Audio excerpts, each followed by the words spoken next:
이제 국민의힘 측에서 사진을 하나 또 공개를 했었습니다. 1심에서 이제 유죄를 선고했던 부분, 여기에 대해서 이제 이재명 대표가 해당 사진은 조작된 것이다라는 취지의 발언을 했었습니다. 2심에서는 다르게 해석할 수도 있다. 자. 이렇게 해서 사진 부분에 대한 그 발언, 네. 이 발언을 다르게 해석을 할 수도 있다라는 점을 판시를 하면서 무죄를 일단 선고를 했습니다. 이제 허위 사실이라는 것은 이제 기억에 반하는 사실을 이야기를 했을 때 네. 실제인지 아닌지를 따지게 되는 것이고, 네. 내가 그 사람을 안다 모른다라는 것은 행위에 해당해야 되는데 어떤 행위에 대한 설명이라고 보기 조금 어렵지 않습니까? 네. 그래서 이제 검찰에서 공소장을 처음에 작성을 할 때 이 김문기 씨에 대해서 안다 모른다라는 표현을 어떻게 공소사실로 만들었냐면, 심층 인터뷰 시작합니다. 예상과 달리 헌재의 선고가 늦어지면서 일각에서 8명으로 선고하는 것은 완전하지 않은, 완벽하지 않은 선고가 되기 때문에 헌재가 선고를 하지 못하고 있다. 그러니까 헌재가 선고를 안 하는 게 아니고 못하고 있다, 이런 주장이 나옵니다. 네. 그러니까 한 명의 헌법재판관을 더 임명해야 완전한 선고가 될 것이다. 그러니까 헌재가 기다리고 있다라는 주장인데, 네, 오늘 법무법인 소울의 서정빈 변호사와 함께 헌재 결정과 관련 여러 법리적인 문제 여쭤보겠습니다. 어서 오십시오. 네, 안녕하십니까? 네. 어제 그 전에 이재명 대표 어제 2심 결과부터 좀 여쭤볼게요. 뉴스로는 여러 번 봤는데 사실 잘 모르겠어요. 일단 1심 판결과 2심 무죄가 나온 거, 재판 결과가 완전히 바뀌었는데 뭐가 바뀐 거예요? 일단 1심에서 이제 유죄를 선고했던 부분, 그 네. 부분들을 봤을 때는 결국 이재명 대표의 문제됐던 발언들 중에서 김문기 씨와 관련된 부분, 그러니까 성남도시개발공사의 김문기 처장과 관련된 발언, 특히 이제 대선 후보 시절에 당시 두 사람의 관계에 대해서 의혹이 제기된 사항이었었고, 네. 이제 국민의힘 측에서 사진을 하나 또 공개를 했었습니다. 그 사진을 보면은 이 김문기 씨와 이재명 대표가 찍혀 있는 사진이고, 네. 이제 그걸 이유로 해서 당시에 해외 출장 중에 골프를 쳤었던 사이이니만큼 알고 네. 있었던 사람 아니냐라는 그런 주장이 제기되었었는데, 여기에 대해서 이제 이재명 대표가 해당 사진은 조작된 것이다라는 취지의 발언을 했었습니다. 근데 여기에 대해 1심 법원에서는 해당 발언은 결국 그 취지를 봤을 때 이 조작됐다라는 발언은 김문기 씨와 골프를 친 사실이 없다라는 그런 취지의 발언에 해당을 하고, 네. 실제로는 이제 해외 출장 중에 골프를 친 사실이 있었으니 허위다. 따라서 여기에 대해서 유죄를 판단을 했습니다. 그리고 또 하나의 이제 유죄를 선고했던 부분, 이 부분은 이제 백현동 그 용도 변경과 관련해서 특혜 네. 의혹이 제기가 됐던 상황인데, 여기에 대해서 이제 이재명 대표는 이제 국정조사 당시에 이 용도 변경과 관련해서 국토부 측의 그런 협박이 있었다. 네. 그 직무유기에 해당할 수도 있으니 빨리 변경을 하라는 그런 협박이 있었다라는 취지로, 성남시장 당시에. 맞습니다. 네. 그렇기 때문에 어쩔 수 없이 진행이 됐다라는 취지의 발언을 했었는데, 여기에 대해서 1심은 증거 조사를 다 해보고 또 증인신문 같은 것들을 다 해보니 실제로 그런 협박이 있었다고 볼 만한 사실이 없다. 그러니까 이 부분 역시 허위에 해당을 하고 따라서 유죄다라고 판단했습니다. 그래서 1심에서는 이 두 가지 발언들에 대해서 결국 징역 1년에 집행유예 2년을 선고했던 그런 상황인데, 사실 이제 2심에서는 완전히 바뀌었죠. 2심 선고가 나오기 전에 다양한 의견들이 있었습니다. 저 역시도 이제 뉴스 같은 데 나와서 결과를 어떻게 예상을 하느냐.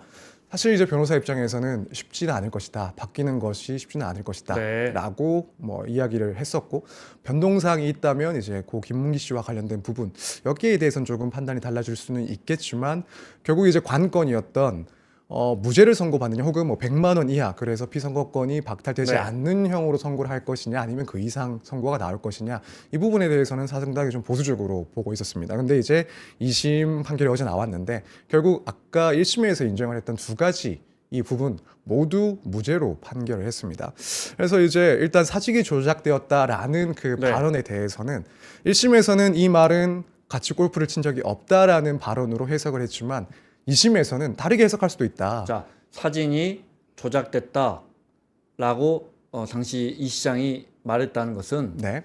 대선 과정에서 이 말을 한 거죠. 그러니까 이제 선거법 위반으로 이게 이제 재판이 시작된 거죠. 네. 한 것은 나는 골프를 안 쳤는데 사진이 골프를 친 것처럼 나왔으니 이 말은, 근데 실제로는 골프를 쳤으니 네. 이 말은 거짓말을 한 거니까 1심에서는 이거 선거법 위반이다 이렇게 생각을 한 거고, 네. 2심에서는 2심에서는 자, 이 발언을 봤을 때 네. 이 사진 실제 원본은 이제 거기에는 원래 한 10명 정도의 네, 네. 이재명 대표를 포함한 10명 정도의 사람들이 찍혀 있었고 또 이게 골프장에서 찍은 사진은 아니었던 네. 것입니다. 그래서 실제 원본과 비교를 해보면 이 부분은 결국에는 일부를 잘라낸 사진이고 그 내용도 이제 이재명 대표의 뭐 골프 모자라든가 또 김문기 씨가 잘 나오도록 네. 잘라낸 것이니 그렇다면은 이 부분에 대해서 이재명 대표가 조작된 것이다라는 표현을 할 수도 있다라는 겁니다. 그렇다면 이재명 대표의 그 발언 취지를 다르게 해석을 했을 때 이 사진은 골프를 치지 않았다라는 취지로 조작됐다는 것이 아니라 이 사진은 뭐 골프를 쳤다라는 그 증거가 될 수 없는 사진이다, 조작된 사진이다. 네. 이렇게 약간 다르게 해석을 할 수도 그러네요. 있다는 거죠. 네, 네. 자, 그러면은 2심에서 이제 이 발언에 대해서 여러 가지 판단, 여러 가지 해석이 가능한 이상 그렇다면 이런 애매한 상황에서는 피고인에게 유리하게 판단해야 되는 것이 맞다. 애매한 상황에서는 그렇죠. 네. 그래서 이제 형사법상 대원칙에 따라서 그렇다면 여기에 대해서는 무죄를 선고해야 된다. 이렇게 해서 사진 부분에 대한 그 발언, 네. 이 발언을 다르게 해석을 할 수도 있다라는 점을 판시를 하면서 무죄를 일단 선고를 했습니다. 그 사진은 분명한 거고 그 그쵸. 사진 자체가 가짜는 아니고. 그렇죠. 근데 조작이라는 표현을 이제 2심 판사가 썼는데 그래서 원본을 그냥 이렇게 사진을 찍었으면 이거 그냥 보여주면 되는데 그 부분을 사실은 확대. 그래서 이제 여권에서는 야, 그 확대한 거지 그게 무슨 조작이냐라는 거고 진보 진영에서는 오늘 하루 종일 그 사진 보셨어요, 변호사님? 네, 맞습니다. 사진을 이렇게 여러 사진들 정치권의 여러 사진들을 이렇게 뭐 다른 의원님들 사진들을 이렇게 일부만 잘라가지고 그 사실이 왜곡되는 그 이제 조작이라기보다는 확대 내지는 축소해서 사진을 그 봐라 이렇게 해서 얼마든지 진위가 이게 진위를 이렇게 다르게 전달될 수 있다라는 게 이제 진보 진영의 생각인데 재판부는 그러니까 후자의 손을 들어준 거다 이렇게 이해해도 되겠습니까? 네, 그렇게 네. 이해해 주시면 될 것 같습니다. 사실 이게 표현에서 조금 조작됐다, 조작된 것이다라는 표현을 판시를 했기 때문에 이제 여기에 대해서 반박하는 측에서는 네, 네. 뭐 조금 사진을 그럼 축소만 해도 이건 조작이냐? 그럼 내가 뭐 예를 들면 CCTV 같은 거 더 확대를 했을 때도 일부만 나오는 것이니까 네, 조작된 것이냐, 조작범이냐 이렇게 비판을 하고 있는데 모르겠습니다. 일단 저도 판결문을 그 부분을 좀 읽어봤는데 네. 일단 그 의미 자체를 우리가 보통은 조작이다라고 하면은 뭐 가짜다라고 사실 쓰긴 하지만 적어도 이 판결문에서는 뭐 가짜다라는 그런 의미까지는 해석이 아닌 것 같습니다. 네, 네. 뭔가 가미가 되었다 혹은 변경이 되었다 이 정도로 손을 일단 댔다 뭐 이런 그 정도로 네. 일단 읽히는 것 같고 또 이것을 뭐 사진이 재판부에서 봤을 때 조작된 사진이다 이렇게 평가했다라기보다는 이재명 대표가 이제 네. 그런 취지로 진술할 수 있다 이야기를 할 수 있다 조작된 것이다라고 네. 이야기를 할 수 있다 사실 그 정도 조작? 네, 네. 판단을 한 그래서 거 이제 아닌가. 그 사진을 올린 당사자 측은 야 이게 어떻게 조작이냐 이렇게 반발하는 기사도 봤는데 그 전에 궁금한 것은 법리를 떠나서 어떤 사람이 내가 그 사람 알아 실제 아는데 모른다고 거짓말했을 수도 있고 뭐 몇 번 만났는데 기억이 안 날 수도 있고 근데 이걸 법리적으로 어떻게 따집니까? 사실 이게 무척 어려운 점이긴데 지금 이 사건은 네. 이제 공직선거법상 뭐 허위 사실에 해당하는지 안 하는지 이런 문제고 뭐 그러니까 우리가 내가 그 사람 김문기라는 사람 나 기억이 안 나라는 게 거짓말인지 아닌지를 형사법상 어떻게 따집니까? 사실 기억이 난다 안 난다 자체는 거짓 여부를 따지기 이전에 처벌 네. 대상이 안 되는 겁니다. 그래서 이제 허위 사실이라는 것은 이제 기억에 반하는 사실을 이야기를 했을 때 네. 이제 그것이 실제인지 아닌지를 따지게 되는 것이고 네. 사실 내가 그 사람이 기억이 안 난다라는 것 자체는 사실 따지기도 무척 힘들 뿐만 아니라 지금 공직선거법상에서는 결국에는 문제되는 그 표현 대상이 여기서는 이제 사실에 해당이 돼야 되는데 내가 그 사람을 안다 모른다라는 것은 어떤 행위에 해당해야 되는데 어떤 행위에 대한 설명이라고 보기 조금 어렵지 않겠습니까? 네. 그래서 이제 검찰에서 공소장을 처음에 작성을 할 때 이 김문기 씨에 대해서 안다 모른다라는 표현을 어떻게 공소사실로 만들었냐면 이것은 이 두 사람 간의 교유 행위에 대해서 거짓 사실을 공표한 것이다 네. 라고 해서 이 안다 모른다를 어떠한 행위에 대한 표현으로 바꿔서 공소사실을 이제 정리를 했습니다. 그래서 일단 그 부분이 문제가 됐던 건데 사실 1심에서도 이 김문기 씨를 모른다라고 했던 발언, 그 발언 자체는 공직선거법상 문제가 될 수 있는 그 행위에는 해당되지 않는다. 안다 모른다는 것은 결국에는 본인의 기억에 대한 진술이기 때문에 표현이기 때문에 네. 여기에 대해서는 무죄를 1심에서 선고를 한 바가 있고 사실 이 부분은 2심에서도 마찬가지로 판단했습니다. 이재명 대표의 이제 그런 각 발언들을 다 분류를 하고 네. 그 중에서 결국 그 취지는 김문기 씨를 모른다라는 그런 취지로 보이는 표현들은 공직선거법상 문제될 수 없는 표현이기 때문에 여기에 대해서는 처벌할 수가 없다라고 네. 해서 마찬가지로 이제 무죄를 선고를 한 부분입니다. 그 스스로 세상을 떠난 김문기 씨를 아는 것과 모르는 것은 이건 또 무슨 뭐가 중요한 겁니까 이게? 그 사실 이제 당시에 중요했던 부분은 네. 결국에는 이제 성남시장 시절에 뭐 대장동 개발 의혹이라든가 네, 네. 혹은 백현동 개발 의혹 여기에 결국에는 성남 도시개발공사가 연루가 돼 있는 것이고 네. 또 거기에 또 중요한 역할을 했던 사람이 고 김문기 씨였습니다. 사실 이제 그때 이제 뭐 지금 역시도 이재명 대표는 관련해서 재판을 받고 있는데 과연 뭐 핵심적인 실무자였다라고 볼 수 있는 김문기 씨에 대해서 알고 있었다라고 한다면 네, 네. 결국 이런 특혜 의혹에 대해서 이재명 대표도 그러한 사실을 파악하고 뭔가 있음에도 알았으면 불구하고 연루됐을 가능성도 그쵸. 있고. 네. 결국 이제 그 부분 때문에 그때도 이 중요한 이슈 중에 하나였고 지금 역시도 사실은 아직까지 뭐 존재하는 그런 이슈라고 볼 수가 있을 것 같습니다. 네. 아느냐 모르느냐. 네. 그다음에 이제 지난 대선에서 이 대표가 그때 이제 그 백현동의 용도 변경 관련해서 국토부가 공문을 보냈는데 뭐 협박했다라는 표현을 썼어요. 협박하지 않았는데 협박했다고 했으면 이게 이제 거짓을 말한 거니까 이게 선거법에 걸리는 건데 이 부분에 대해서도 그러면 어제 법원은 2심 법원은 협박으로 볼 수 없다 이렇게 판결한 겁니까? 제 표현이 맞습니까? 협박으로 볼 수 없다라기보다는 네. 그러니까 2심에서 무죄를 선고를 했는데 이 부분에 대해서는 결국에는 허위 사실이라고 볼 수 없다라고 네. 이제 판단을 했습니다. 국토부가 공문을 보내 이렇게 했다고 그러니까 협박했다고 표현했는데 이거 자체가 허위 사실은 아니다. 네, 그렇죠. 그래서 이제 1심에서는 뭐 증거 조사를 해보니 협박이라고 할 만한 사항이 없었다 따라서 허위 사실이다라고 판단을 했는데 네.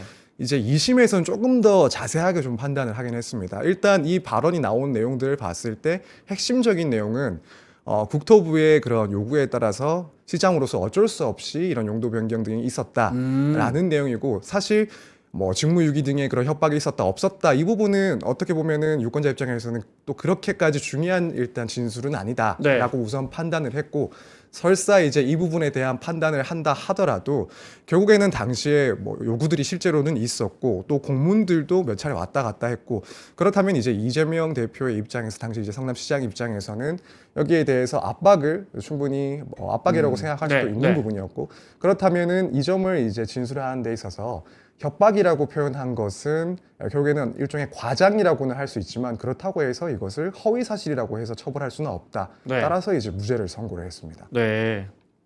국토부에서 공문 보내는 내용은 뭐예요? 뭔데 그걸 협박으로 받아들였다 아니다 이 논쟁이 된 거예요? 그러니까 당시 이제 문제가 됐던 것들이 공공기관을 이전할 때 네. 뭐 그게 이제 정책적으로 중요한 이슈이긴 했었고 이제 문제는 공공기관들이 이제 소재하고 있는 그런 지방자치단체에서 용도 변경 등이 쉽게 허용이 돼야 네. 이 부지를 훨씬 뭐 좋은 값에 팔고 네. 다른 곳으로 이전을 할 수가 있는 건데 당시 이제 특별법 같은 것들이 시행이 됐었습니다. 맞습니다. 그래서 네. 그러다 보니 이제 국토부 측에서는 이런 적극적으로 추진하는 정책을 시행을 하기 위해서 관련 법에서 지금 만약에 이 지자체에서 필요한 절차를 거치지 않을 경우에는 관련 법에 따라서 이런 것들을 진행할 수 있으니까 이런 법률상의 근거가 있으니 따라서 자체적으로 검토를 하고 빨리 진행을 해라. 빨리 용도 변경 해줘. 네, 그렇습니다. 네. 이제 그런 식으로 이제 공문들을 보냈었고 이제 네. 이 부분이 결국에는 뭐 이재명 대표 입장에서는 그런 부분을 포함해서 압박이 있었다. 그래서 이제 표현상 조금 과장을 했지만 협박이라는 표현이 있었다라는 취지로 이제 주장을 해왔던 거죠. 검찰에서는 그게 무슨 협박이냐? 그냥 정당한 정부가 문서 보내서 용도 변경 해줘라고 한 건데 혹시나 이 대표가 업체와 연루가 돼서 그거 업체의 이익을 위해서 이게 종을 상향해주거나 이런 식으로 용도 변경을 해준 거 아니냐? 그러니까 이게 정부는 협박한 적이 없다. 근데 협박했다고 하니까 그 거짓말 아니냐 이런 겁니까? 네, 그렇습니다.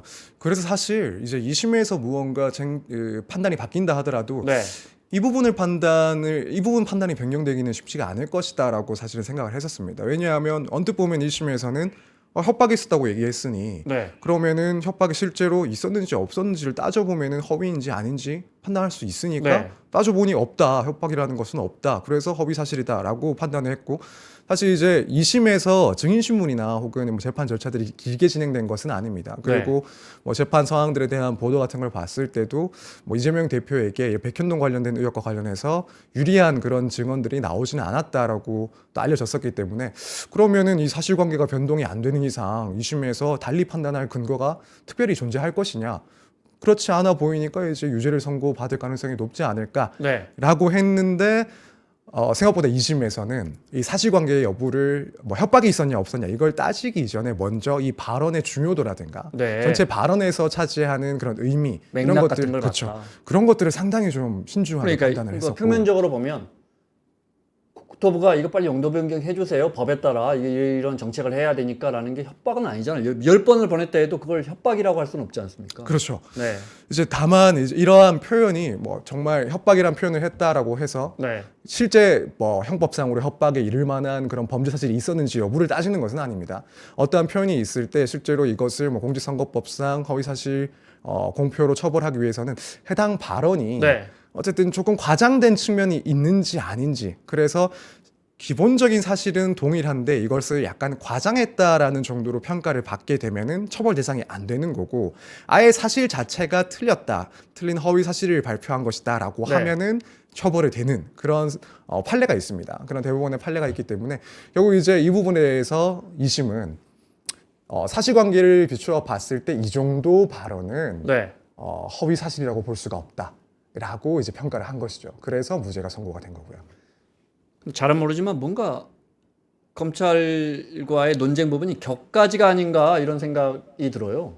그러니까 무슨 말씀이냐면 숨진 김문기 팀장과의 결탁으로 어떤 범죄가 이루어졌다 이런 부분이 입증돼야 되거나 또는 그래서 그 백현동의 종상향을 하는데 업체와의 관계에서 이런 유착과 뭐 뇌물을 받았거나 청탁을 받았거나 이런 게 밝혀져야 되는데 중요한 거에 대한 혐의나 입증 재판이 이루어지는 게 아니고 좀 굉장히 다른 격가지에서 아네 모르네 기억이 나네 안 나네 가지고 거대한 재판들이 이루어지고 있어서 근데 사실 그렇게 비판을 할 수도 있을 것 같긴 합니다. 말씀하신 것처럼 어쨌든 본질은 실제로 그런 특혜가 있었는지 또 부당한 그런 처분들이 통장에 있었는지 뭐 50억이 박혔는지 뭐 네. 네.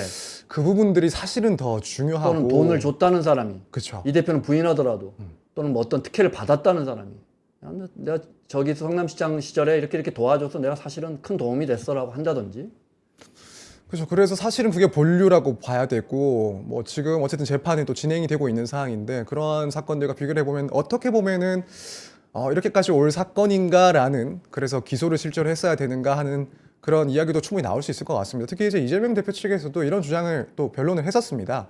그래서 이제 형평성 문제를 조금 따져서 이런 발언들보다 훨씬 더 심각한 발언들이 문제가 됐을 때도 공소 제기를 안 한 그런 사례들도 있는데 네. 그렇다면은 지금 굳이 이재명 대표의 이 정도 발언을 가지고 이렇게 수사를 하고 공소 제기를 한 것 이것은 애초에 공소권 남용이 아니냐. 그래서 이 부적법해서 기각돼야 된다라는 주장도 하긴 했었습니다.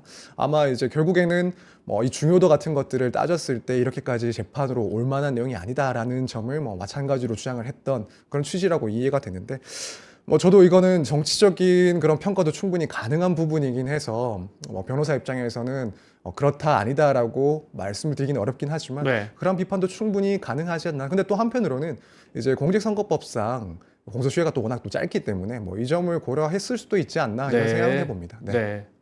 자, 이 재판 말고도 지금 이재명 대표가 받고 있는 재판들이 두어 개 더 있죠. 네. 간단히만 그렇습니다. 소개해 주시면요.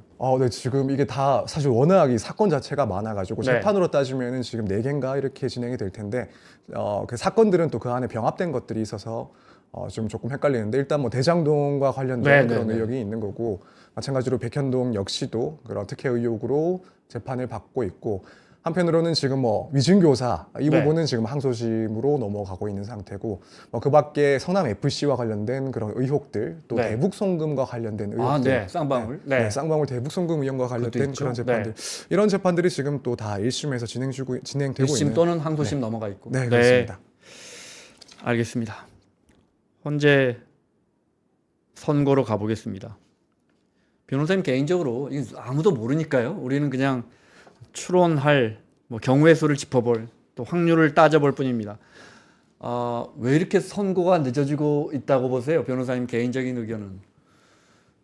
제 개인적인 대한민국 생각은 국민들이 지금 밤마다 술자리에서 하는 이야기입니다. 네. 네, 실제로 뭐 저도 변호사 지인들이나 아니면 네. 뭐 법조계와 상관없는 분들 만나도 왜 이렇게 지연되고 있을까 서로 얘기를 많이 나누긴 하는데, 일단 개인적인 의견으로는 어쨌든 큰 틀에 대해서는 그래도 합의를 했을 만한 시간이 되지 않았나. 그래서 이 결론에 대해서는 뭐 한번 합의가 되지 않았을까라고 생각을 하는데, 다만 이제 결국에는 이 판결, 이 선고를 할 때, 결정을 선고할 때 최대한 정당성 그리고 완결성을 확보하기 위해서 조금 논의가 더 이루어지고 있는 건 아닌가, 이렇게 생각을 네. 하고 있습니다. 왜냐하면 일단 지금 뭐 우리가 이 탄핵 심판 사안을 지켜봤을 때 법정 안에서는 물론이고 법정 밖에서도 여러 가지 쟁점들에 대해서 이제 윤 대통령 측에서 주장을 해 왔습니다. 뭐 예를 들면 절차적인 부분과 관련해서는 이 소추 사유의 일부가 철회가 됐으니, 그러니까 이제 내란죄 성립 네. 부분과 관련해서 철회가 됐으니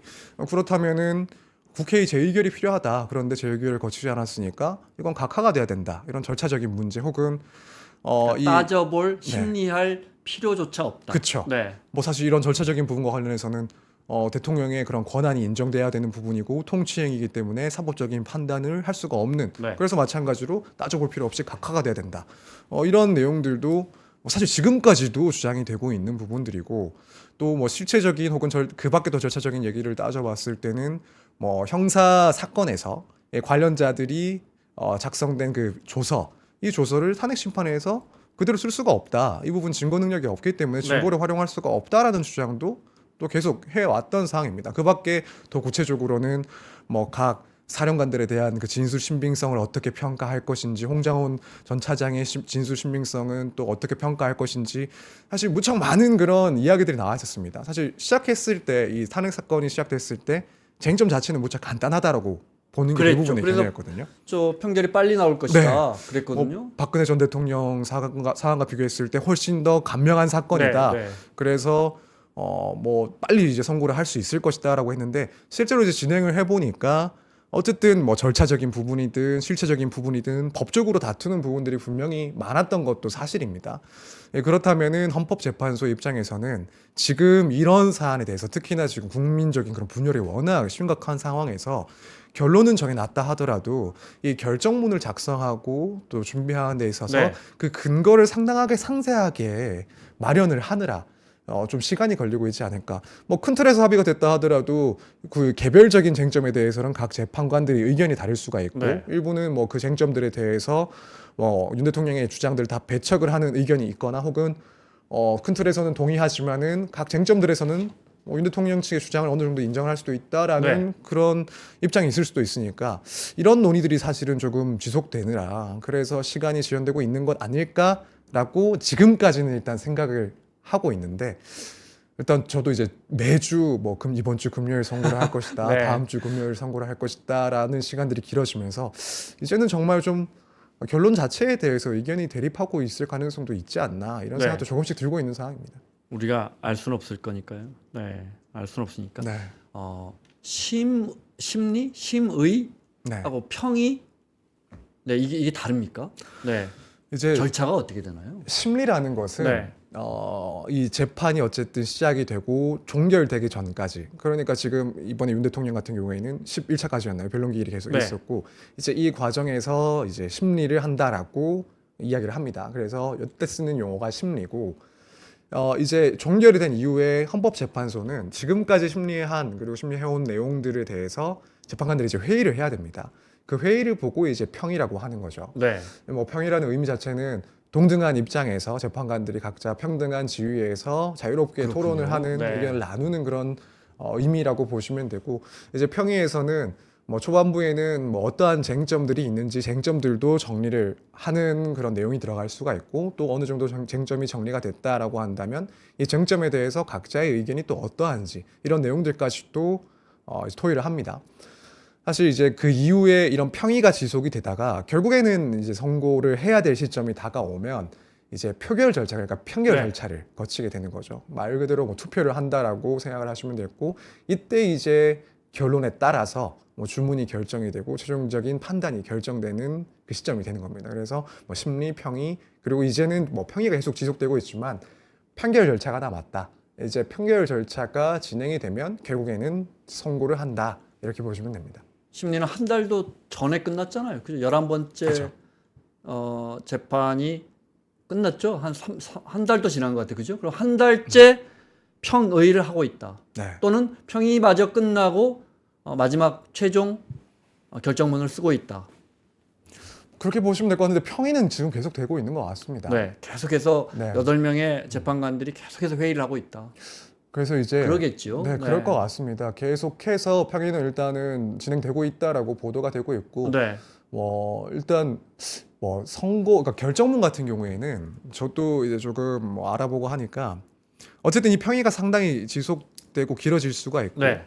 그리고 판결이 돼야 결국에는 결정이 되는 거지 않습니까? 근데 이제 그 결정문은 미리 몇 가지 그런 초안들을 준비해 놓는 경우들이 꽤 많다고 합니다. 네. 그래서 뭐 이쪽 입장으로 나올 때 혹은 반대 입장으로 나올 때 이 기본적인 내용들은 이미 초안을 만들어 놓고 저 헌법재판관도 쓰지만 밑에 헌법연구관들이 많이 있잖아요. 검찰이나 법원에서 파견간 분들이. 네, 그렇습니다. 그분들이 그냥 경우의 수에 따라 이미 밤새서 써놨을 것이다. 네, 그랬을 가능성도 뭐 그렇게 준비가 돼 있을 가능성도 상당히 있지 않나. 네.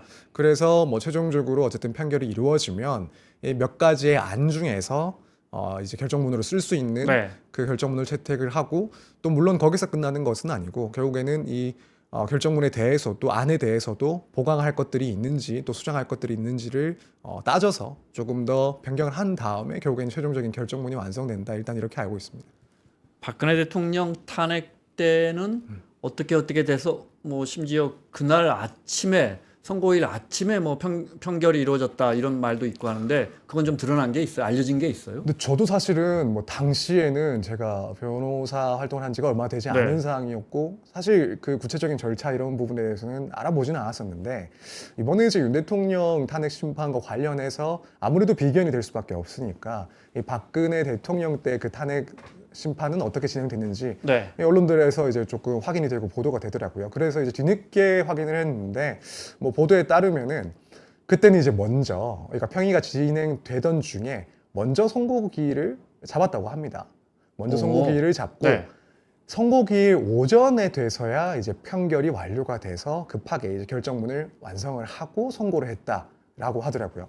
그래서 사실 뭐 법적으로는 네. 평의 절차 중이라고 하더라도 선고기일을 지정하는 것이 뭐 특별히 문제가 되지는 않으니까 네. 사실 뭐 지금 상황에서 그런 절차를 거칠 수도 있다고 생각합니다. 일단은 평의 중이지만 어쨌든 선고를 어느 시점에 해야 되겠다 기일을 먼저 지정을 해 놓을 수도 있고 임박해서 판결이 되고 결정문이 완성되는 그런 과정도 가능은 하지 않나 이런 네. 생각입니다.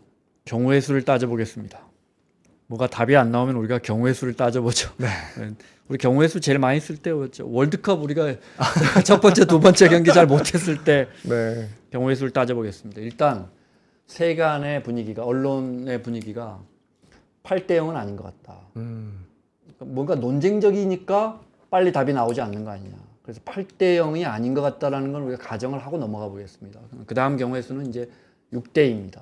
만약 6대 2로 탄핵이 인정되는 결정이 나왔다면 지금 말씀하신 것처럼 변호사님 의견처럼 그렇지만 판결문 쓰는 과정, 결정문 쓰는 정확한 표현이 결정문입니까 그럼? 네, 네, 그렇습니다. 네, 그렇죠. 네, 헌재니까 결정문 쓰는 과정도 쉽지 않기 때문에 이런 것들이 다듬어지고 있으면서 시간이 길어지고 있을 것이다. 이럴 수도 있고요. 네. 네. 만약에 이제 그 세 번째 경우의 수 5대 3일 경우에 이제 탄핵은 기각되거나 각하됩니다. 그죠? 네. 그 전에 그럼 기각되는 기각과 거죠. 각하를 좀 설명해 주시겠어요? 네. 일단 기각은 그러니까 각하를 먼저 설명하는 게 좋을 것 같습니다. 각하는 절차적인 요건에서 네. 하자가 있다라고 판단했을 때 첫 단계에서 이미 끝이 나버리는 겁니다. 그러면은 더 이상 이 본안 내용에 대해서 따지지 않는다. 네. 그러니까 만약에 각하 결정을 고민을 하고 있다라고 한다면 뭐 대표적으로 각하 사유가 될 수 있는 건 아까 말씀을 드렸다시피 이게 지금 처음에는 소출 사유에 철에 그 내란죄가 들어가 있다가 그 네. 부분이 빠졌으니 처음 소출 사유와는 동일성이 인정되지 않는다. 그러면은 국회 의결이 새로 있었어야 되는데 없었다. 그러면 국회 의결이 없었으니 이 형식상의 요건을 갖추지 못했다. 네. 그러면 각하 이렇게 이제 판단을 재판할 하는 필요도 거죠. 없어. 그쵸. 그럴 가치도 없어. 그렇죠. 네. 안을 들여 볼 필요도 없다라는 거죠. 그렇게 되면 이제 각하가 되는 것이고 또 이제 기각 같은 경우에는 이런 절차적인 요건상의 문제는 없고 네. 그러면 이제 본안으로 넘어가서 결국에는 국회에서 제출한 이 소추 사유가 인정이 되느냐 이 부분을 이제 따지는 거죠. 그런데 따져봤을 때 이 소추 사유가 인정되지 않는다라는 이제 판단을 하게 되면은 결국에는 기각 의견으로 결정이 되는 거고요. 네. 그러니까 결국 차이는 내용을 따지냐 구체적으로 네. 아니면은 형식적인 요건에서 끝이 나느냐 이 부분의 차이가 있습니다. 만약에 탄핵안이 인용되려면 대통령이 파면되려면 6명 헌법재판관의 동의가 있어야 하니까 바꿔 말해 지금 8명이니까 4명만 아니죠. 3명만 네, 기각 또는 각하 의견을 내도 대통령은 파면되지 않습니다. 그죠? 그렇죠. 그래서 지금 이제 각하는 조금 더 가능성이 떨어지니까 논의를 쉽게 하기 위해서 기각과 인용만 가지고 네. 저희가 경우의 수를 만들어 보겠습니다. 네, 그럼 이제 만약에 왜 이렇게 늦어지나 세 번째 경우의 수에서 6명을 다 못 채웠나 보다. 인용에 필요한. 그럼 이제 예를 들어 5대 3이라고 가정해 보죠. 네. 어디까지나 가정입니다. 네. 아무도 모르니까요. 네. 5대 3이면 그럼 이제 기각 결정이 나야 합니다. 네. 그런데 헌재에서 일부의 주장은 헌재에서 마은혁 헌법재판관을 임명하는 것이 옳다. 최상목 대행이 지금 대통령 대행이 인정하는 것이 옳다라는 결정을 이미 해놨기 때문에 오는 게 맞다. 한 명 더. 그래서 8명이 결정하는 게 맞으니까 우리 8명이서는 결정하면 그건 하자가 있는 결론이 될 거야. 그래서 미루고 있다. 다시 말해 결정을 안 하고 있는 게 아니고 결정을 못 하고 있다라는 주장이 있어요. 이 부분 어떻게 보십니까? 그러니까 좀 간략하게 말씀을 드리자면 결국에는 구인 체제를 기다리고 있다. 네. 그래서 구인 체제가 아닌 이상 시간이 이제 지연되고 있는 것이다라는 의견인 것 같습니다. 사실 근데 일단 박근혜 전 대통령 같은 경우에는 당시에 이제 탄핵 심판에서 재판관들이 8명이었습니다. 8명이었죠. 네. 네. 그리고 그 지금처럼요. 상태로 네. 결정을 내렸습니다. 이때 뭐 저도 알기로는 박근혜 대통령 측에서 이 부분 문제를 지적을 했다라고 알고 있습니다. 그래서 9명 그 모두가 구성되어 있는 재판이 아니라 8명 상태에서 재판관이 8명 상태에서 재판을 받는 것은 결국에는 이 본인의 공정한 재판을 받을 권리를 침해한 것 아니냐라는 주장을 했었는데 이 부분 사실 받아들여지지 않았습니다. 네. 그래서 결국 그 선례를 비추어 봤을 때 헌법재판소에서 뭐 지금 상황에서 8명으로 충분히 사실은 선고를 할 수 있는 상황이라고 보고 있을 것 같습니다. 물론 뭐 9명이 완성이 되면은 뭐 더더욱 정당성 문제가 해소가 되긴 하겠지만 뭐 이미 8명이서 선고를 한 사례도 있고 이 부분을 굳이 고민을 할까라는 생각도 듭니다. 또 한편으로는 지금까지 만약에 이제 구인 체제에 대해서 신경을 쓰고 있었다라고 한다면 사실 앞서 그런 변론기인들을 그렇게 촘촘하게 짜서 진행을 할 필요는 없었다라고 네. 생각이 됩니다. 정말 그게 중요한 문제였다라고 판단했다면 아무래도 변론기를 조금 천천히 잡거나 아니면은 뭐 일단 재판을 조금 멈추어 두거나 이렇게 9명이 절차상에 찰 때까지 우리는 기다리겠습니다. 네, 그렇다면은 절차상의 그런 진행들이 네. 조금 있었을 건데 지금까지는 그러지 않았고 오히려 되게 신속하게 진행을 해서 오히려 윤 대통령 측에서는 너무 지금 성급한 진행들이 아니냐라고 그랬죠. 주장을 해왔었고요. 뭐 거기에 대해서도 헌법재판소에서는 기존 입장대로 진행을 해왔고 그럼 지금 와서 이제 구인 체제 완성 때문에 선고를 미루고 있다라고 하는 것은 조금은 어려운 판단이 아닌가라고 생각이 됩니다. 좀 한 걸음만 더 나가보죠. 그렇게 해서 5대 3의 의견에 접근했을 때 다수 5명의 헌재 재판관들은 지금 생각해 보니 한 명이 더 들어오면 인용될 수 있는. 그러니까 사실은 이게 4대 4면 아무 논쟁이 안 되게 그냥 이제 헌재가 결정을 하면 선고기를 잡아서 결정을 하면 되는데 왜냐면 한 명이 오더라도 이게 상관이 없으니까요. 그 사람이 어떤 결정을 내리더라도. 근데 오지 않고 있는 와야 하는데 오지 않고 있는 헌법재판관 1명 때문에 이 중요한 결정의 답이 달라지니 5명이 우리는 지금 결정하는 건 이건 혹시 잘못된 건 아니야라고 생각이 바뀌었을 수 있죠. 그런 사항도 사실 가정은 해볼 수가 있을 것 같습니다. 이미 지금 선고를 할 것이다라고 예정했던 시간 그야말로 캐스팅 보트가 돼버렸단 그렇죠. 말이에요. 상당히 네. 진행이 됐었기 때문에 또 그런 가정이 조금 더 설득력을 가지게 된 순간을 생각해 보면은 뭐 제 생각에는 개인적으로 이제 한덕수 총리에 대해서 네. 탄핵 심판 결과가 입장이 상당히 갈리지 않습니까? 그때 이제 기각 의견이 5인이고 네. 인용 의견이 1인이고 또 각하 의견이 2인이었고 그렇습니다. 근데 또 기각 의견에서는 또 한 명은 내용을 조금 달리 판단했습니다. 애초에 법률 혹은 헌법 위반 자체가 없다라고 판단을 했었고 이제 그걸 보면은 지금 헌법재판소 재판관들이 이러한 중요 탄핵 사건에 있어서 의견을 상당히 일치하지 못하고 있는 상황이 아닌가. 네. 그래서 윤 대통령에 대한 사건 역시도 의견을 불일치하고 있는 상황이라서 지연되고 있는 것 아닌가라는 이야기들이 나오기 좀 더 부각이 된 것 같고 그런 상황이라고 한다면 말씀하신 것처럼 예를 들어 5인의 재판관들이 이 사건에 대해서 어떻게든 인용을 해야 되는 사건이다라고 판단을 한다면 네. 뭐 기다리고 있을 가능성도 완전히 배제는 할 수는 없다라고 생각합니다. 다만 이제 이 부분은 뭐 워낙 지금 헌재에서 내부 입장이 어떤지 어디까지 뭐 어떤 내용으로 논의가 네. 진행됐는지 여부를 뭐 발표를 하지 않으니까 이건 어디까지나 일단 추측의 영역이 아닌가. 그래서 더 의견을 내기가 상당히 좀 어려운 것 같긴 합니다. 가능성은 일단 있지 않나. 근데 개인적으로 변호사 입장에서는 그런 사실까지도 그런 요인까지도 실제 고민을 할까. 네. 조금의 의문은 있긴 합니다. 그러면 다시 말해서 그러면 이제 기각이나 각하 의견이었던 헌재 재판관 3명은 변호사님 말씀처럼 아니 지금까지 빠른 속도로 8명이서 진행해 왔는데 이제 와서 왜 1명을 더 기다리느냐라고 입장일 거고 5명의 헌법재판관은 아니 그런데 1명 때문에 결정이 바뀌어 버린다. 그 1명이 아니고 9명의 역할이다. 이런 논리를 세운다면 또 하나가요. 헌재가 그래서 대통령 권한대행이 마은혁 헌법재판관 후보자를 임명해야 하느냐 마느냐 결정을 내려버렸잖아요. 네. 임명하라고 해버렸잖아요. 그게 결정이 없었다면 이건 굉장히 논쟁적이지 않습니까? 네. 정부나 여권에서는 이런 이유로 지금 임명할 수 없다는 것이고 야권에서는 이런 이유로 마은혁 헌법재판관을 반드시 임명해라고 해서 굉장히 논쟁적이었는데 헌재가 임명해라고 해버렸거든요. 임명해라고 자신들 스스로가 이야기를 해버렸는데 임명을 안 하고 있단 말이죠. 그러니 우리는 불완전한 결정을 낼 수 없다라는 논리를 세울 수 있지 않나. 어디까지나 논리입니다. 근데 또 그런 논리가 충분히 또 가능하다라고 저도 생각은 합니다. 사실 이제 만약에 지금 상황이 8명 재판관 중에서 5인이 인용 의견이다. 그리고 뭐 3인은 기각 의견이다. 그렇게 해서 만약 결론이 난다라고 한다면 지금 다수 의견은 인용인데 소수 의견 이 3명에 의해서 결론은 이제 다수 의견과는 다른 네. 이 기각, 그래서 파면이 되지 않는 결과가 나타납니다.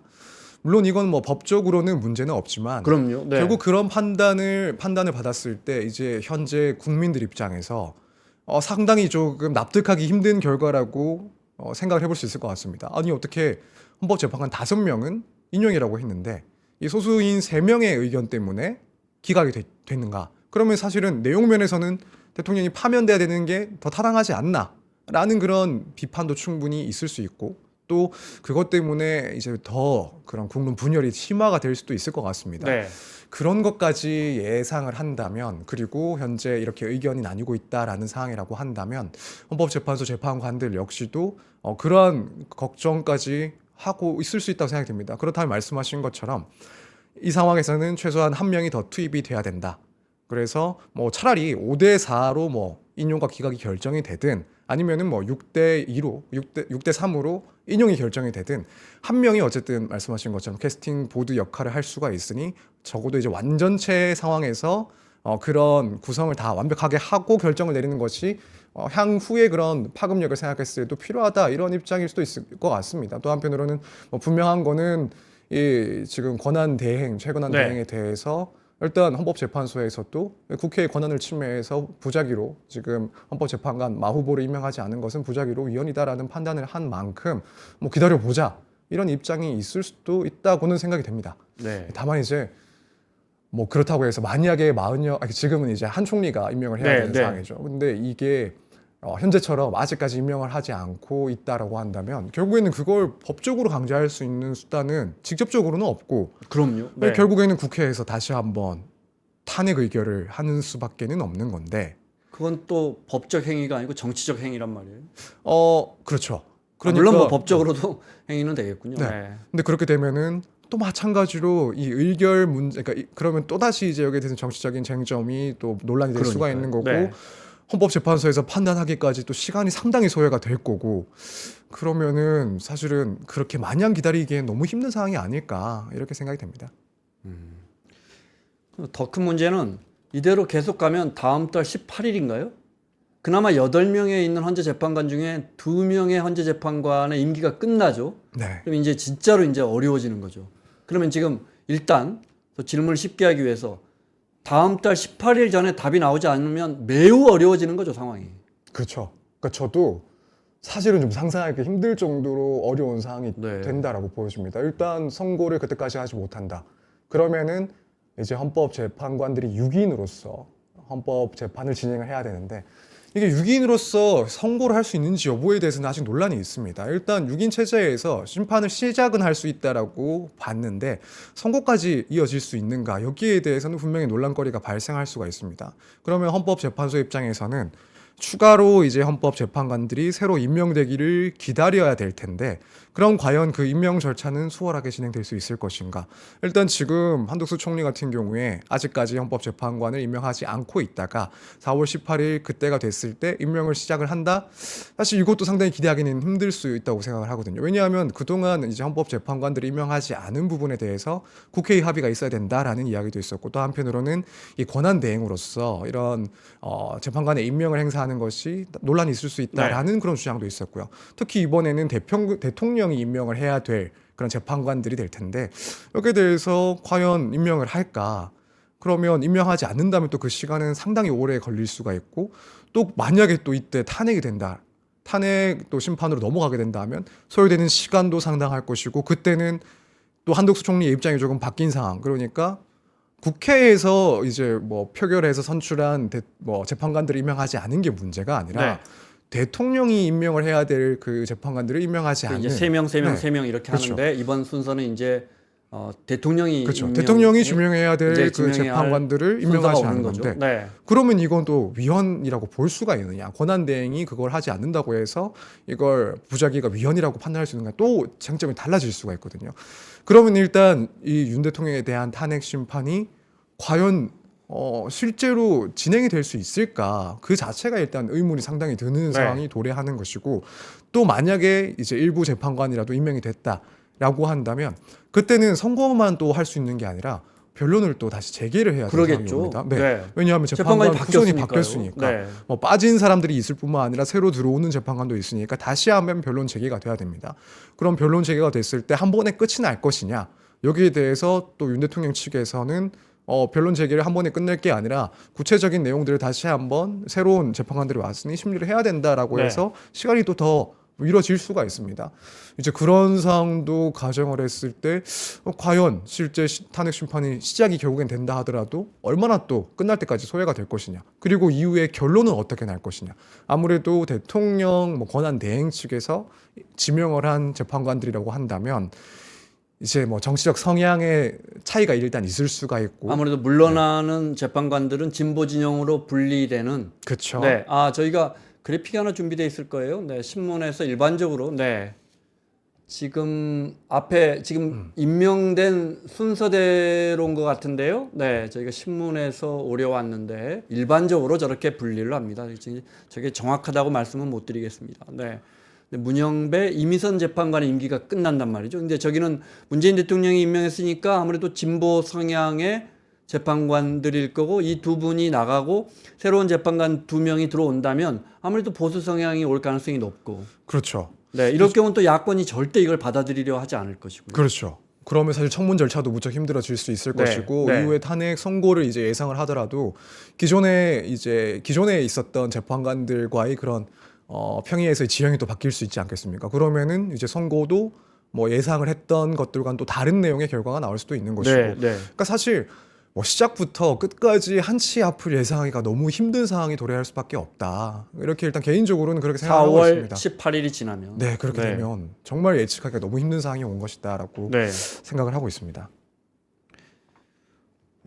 뭘 공부하면 공부할수록 더 어려워지네요.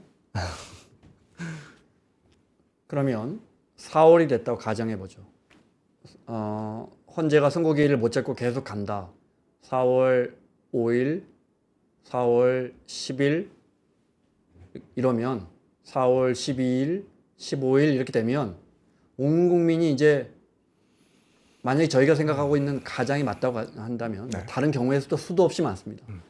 온 국민이 이제 한덕수 대행이 마흔이억 재판관을 임명하느냐만 볼 텐데 여권에서는 절대 임명하면 안 된다. 결정이 바뀐다 이럴 거고 야권에서는 당신 때문에 이제 만약에 임명 안 해서 18일 지나면 이 나라 헌정 질서가 막 엉터리가 되고 난리가 날 거다 이렇게 주장할 거란 말이죠. 그럼 이제 그 국민들의 어떤 관심과 이 모든 지탄, 기대가 한 대행에게 점점 에스컬레이팅 될 거란 말이에요. 그렇죠. 아무래도 그렇게 될 수밖에 없겠죠. 일단 며칠 안 남은 이야기입니다. 지금. 네, 그렇죠. 선고 기일이 뭐 다다음 주가 될 때까지도 예정이 되지 않는다라고 한다면 선고 기일에 임박했을 때 결국에는 이제 윤 대통령에 대해서 뭐 탄핵을 주장하는 탄핵을 네. 찬성하는 입장에서는 당연히 그 책임에 대해서 크게는 결국 한덕수 총리에 대해서 책임을 물으려고 하겠죠. 사실 그래서 무척 이제 지금보다도 훨씬 더 혼란스러운 상황이 될 거라는 것은 뭐 충분히 예측 가능한 것 같습니다. 사실 국민들이 또 그렇게 뭐 다수가 그런 부분을 지적한다 하더라도 한덕수 총리 입장에서는 사실 반드시 또 이 재판관들 임명해야 될 문제 뭐 법적인 그러니까 강제력이 없으니까 강제력이 없으니까 법적인 의무는 있다라고 무슨 처벌을 받는다거나 그렇죠.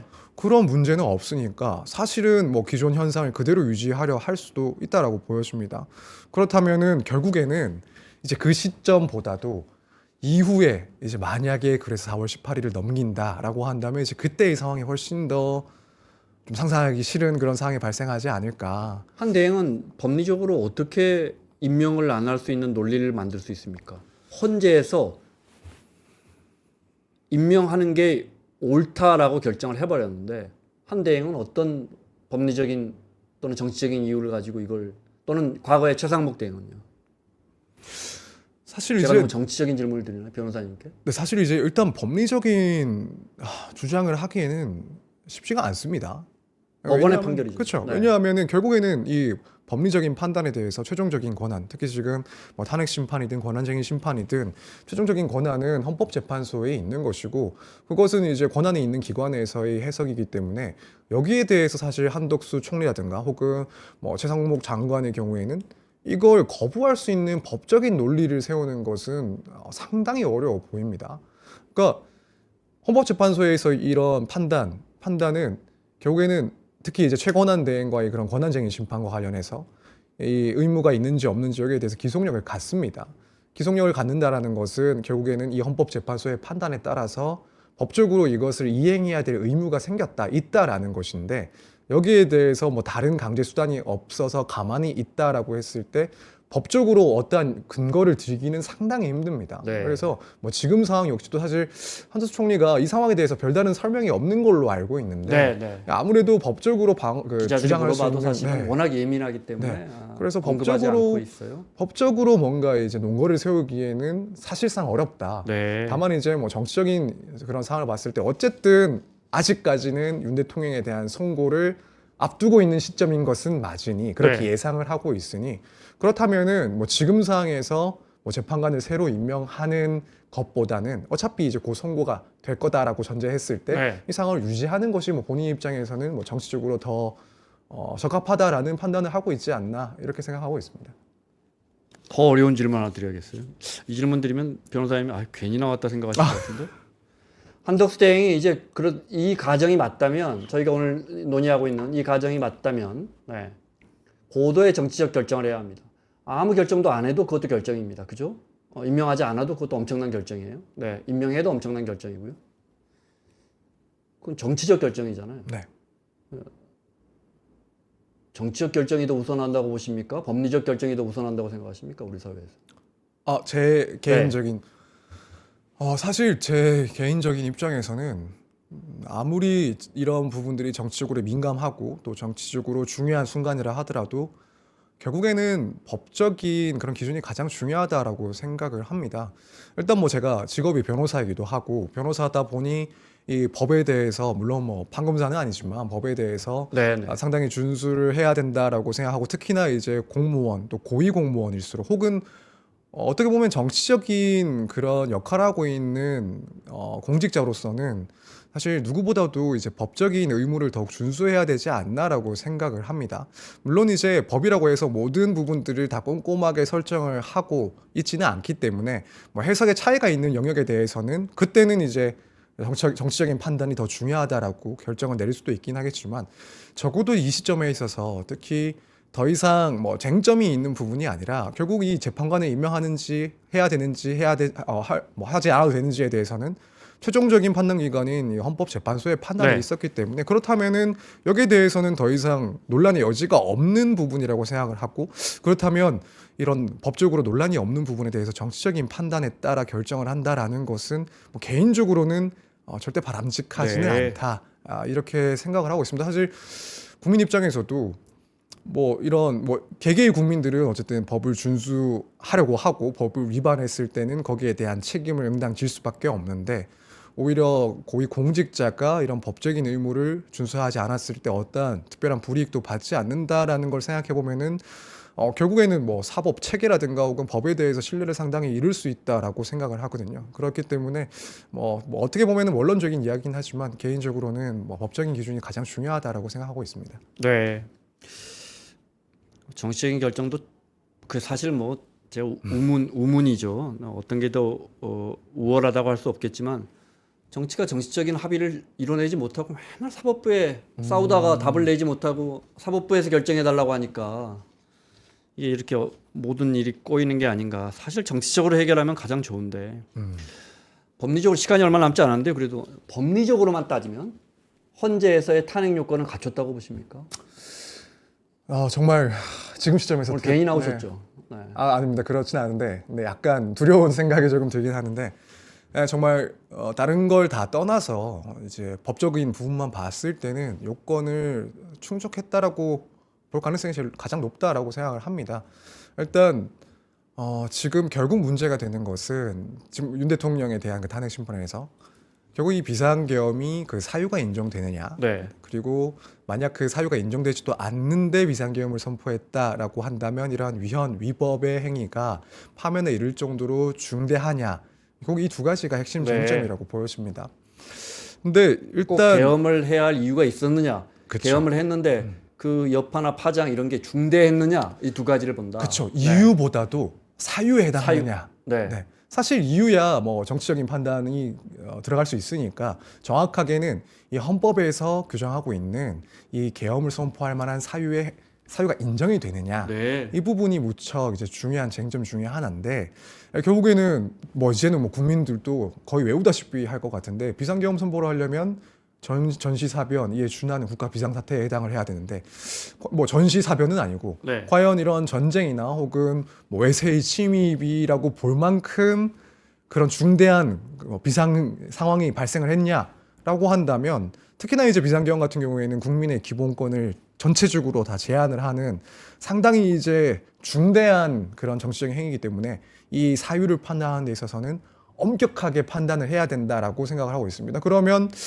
과연 이제 윤 대통령 측에서 주장하는 그런 이유들이 이 사유에 해당하는지 네. 여기에 대해서는 그렇게 해당한다고 보기엔 조금 어렵다라고 판단을 하고 있습니다. 그럼 나아가서 이런 비상계엄 선포 행위가 파면에 이를 정도로 중대한지 뭐 여기에 대해서는 또 이제 뭐 사람들마다 입장이 조금 달라질 수는 물론요. 있다라고 네. 보는데 일단 이 비상계엄 자체가 사실은 무척 그 자체로 이제 선포를 했고 사유가 인정되지 않는다라고 한다면 그 자체로 상당히 좀 중대한 문제라고 봐야 되지 않나 이렇게 생각을 합니다. 앞서 말씀드린 것처럼 이 비상계엄을 선포를 하게 되면은 결국에는 뭐 지금 우리가 이 헌법 재판을 통해서 본 것은 뭐 국회에 대한 그런 기능을 제한했느냐 안 했느냐 이 부분이긴 하지만 이제 결국 국민들도 영향을 받는 것이거든요. 그런 정치행위거든요. 국민들 모두의 그런 뭐 표현의 자유라든가 혹은 정치적 행위에 대한 자유라든가 이런 것들이 다 제한되는 그런 행위이기 때문에 그런 중대성을 고려했을 때 이 사유 부분에서 윤 대통령이 인정을 받지 못한다면 중대성도 결국에는 이어서 마찬가지로 동일한 판단을 받지 않을까. 그래서 이제 개인적으로는 뭐 정치적인 이런 입장을 떠나서 이것은 좀 인정된다라고 볼 가능성이 더 높다. 법리적으로는. 네. 네. 그렇게 생각을 하고 있습니다. 흔히들 근데 헌재가 법리만 따지는 게 아니고 이제 정치적인 면도 과거에 이제 행정수도 이전 같은 때 그때 나왔던 논리 중에 하나가 법리 중에 하나가 이제 관습법이라는 사실 굉장히 생소한 관습헌법이라는 관습헌법이라는 표현을 썼죠. 우리가 오랫동안 살아왔기 네. 때문에 네. 그래서 그런 부분은 어떻게 보십니까? 그러니까 무슨 아까 말씀하신 형사 사건이나 이런 건 정말 요만한 증거 하나까지도 보고 정말 그것이 증거가 맞지만 이게 아닐 가능성이 조금이라도 있으면 받아들이지 않고 엄격하게 따지잖아요. 네. 근데 이제 헌재 결정은 정치적일 수밖에 없어. 심지어 헌법재판관들은 여론까지 안 볼 수가 없어. 이런 주장은 어떻게 보십니까?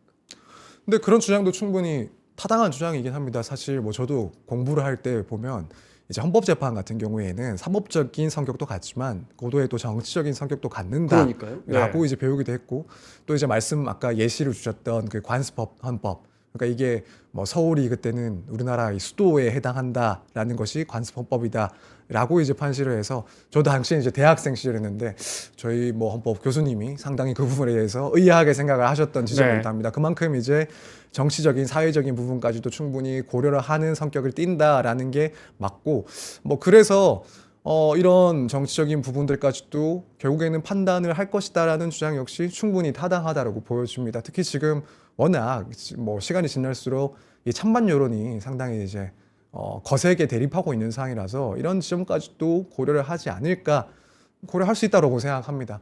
다만 이제 그럼에도 불구하고 무엇을 더 우선할 것인가 여기에 대해서는 당연히 고민을 해볼 문제고 결국에는 본질은 이제 사법적인 판단을 하는 곳이라고 보지 않을까. 네. 그러면 가장 고려하는 것은 결국 법리적인 부분이 아닐까라고 일단 개인적으로는 그렇게 생각은 하고 있습니다.